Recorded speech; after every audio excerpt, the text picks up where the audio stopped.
This is Adulting, Lesson 8, Education. And remember this from back in Lesson 4.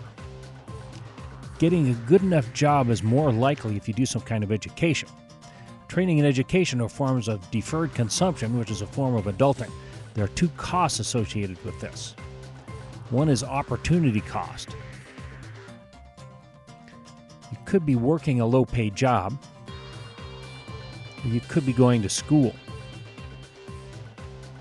You miss out on the money you could have earned working with your annoying low-paid job. You can offset this partially by working part-time. Second is the cost of training or education itself. Training, especially college, is expensive. But the cost of training may be offset by benefits. You increase your income sometimes.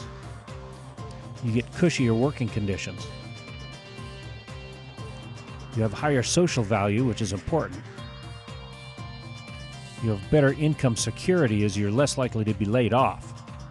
And you can have a longer career. Your brain never wears out, but your shoulders, knees, and back will. This type of decision is surprisingly hard. Made worse because you think you already know everything. It's all the more difficult if you don't have the money for education. Puts you in exactly the same situation we talked about in episode 7. Instead of equipment, you take on debt to invest in your brain. And if all that wasn't bad enough, your mom is constantly nagging you to improve yourself, which is the exact thing that makes you not want to do it.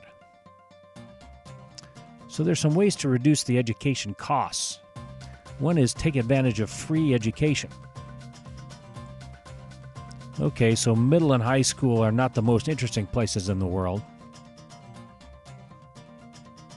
The best examples of this are AP classes, which can give college credit.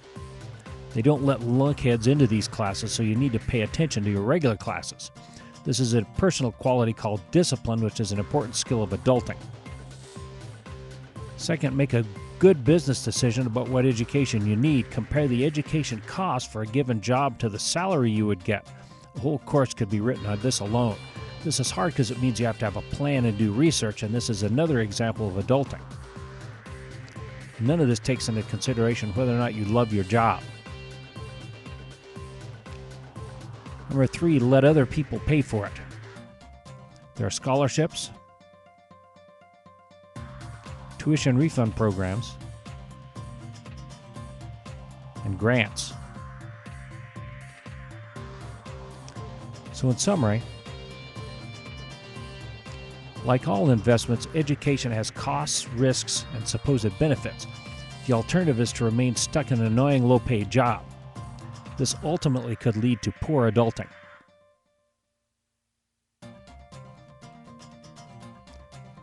This is the end of Lesson 8. Thanks for watching.